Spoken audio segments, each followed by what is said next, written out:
Thanks for joining us today at Fox 26 News. And today for our weather, we have 25 for the high and 24 for the low.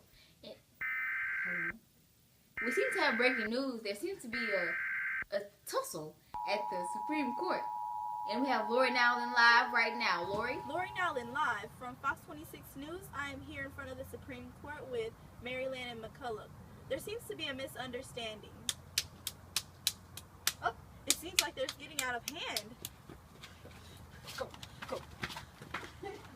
Maryland and McCullough have just been escorted into the courtroom. Let's take a look at what's happening.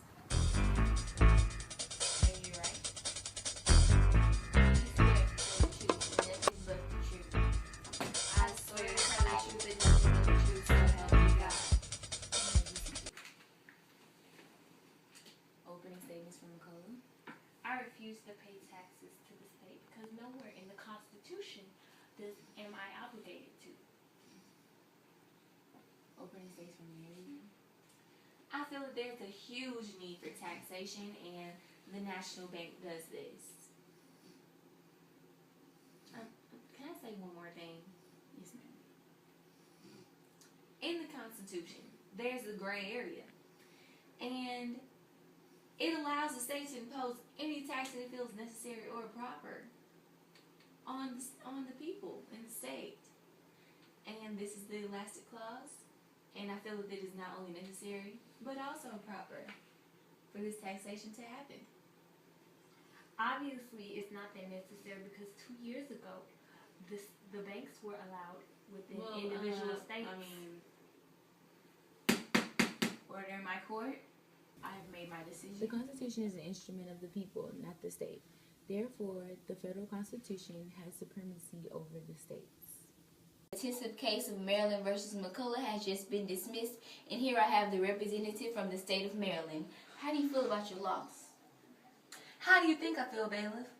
I feel like this is ridiculous. This is chaos. What kind of court is this? The Constitution clearly leaves all this leeway for the state to impose any necessary or proper clause. They didn't think this was necessary or proper. Okay, I think this is extremely necessary or proper. Thank you, ma'am. Thank you.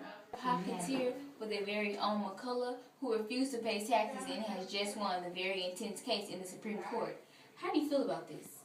I feel although the state lost the case, they will find many more ways to take money from the national government.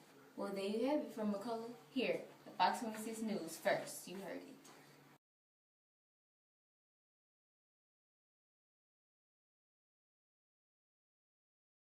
Good afternoon. Thanks for tuning in to the Fox 26 News. We've been having quite a bit of traffic, but we're here, right? We are here. Okay, well, this is Brianna Hooper and Lori Nowlin reporting live from Fox 26 News, recapping on what happened in 1819 with the Maryland versus McCullough case. Lori, how do you feel about the decision that was made? Let's see. To be honest, while sitting in the courtroom, it was tense. Like, I could feel the animosity through each of the opposing sides. But I honestly, I agree with what both of them were saying, was because they just seemed so passionate about each side, and I couldn't, what's the word? Like, it was just, they were reasonable. Mm-hmm.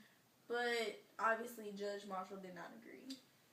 Well, Judge Marshall's decision was a huge landmark at the Supreme Court. And I believe that it was very reasonable because, the Constitution is really written for the people, not the state. That is understandable. I understand exactly what you're saying. But McCullough made it very clear that nowhere in the Constitution did it state that he had to pay taxes. On the other hand, Maryland let it be known that that's what the elastic clause was for. As of now, we have a very functional national government, and Chief Justice Marshall's opinion has been his opinion has helped us shape our government into what we have today. Okay.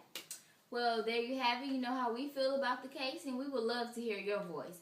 So feel free to visit us at www.fox26.com, or you can tweet us at Fox26 and hashtag McCulloch versus Maryland to tell us how you feel.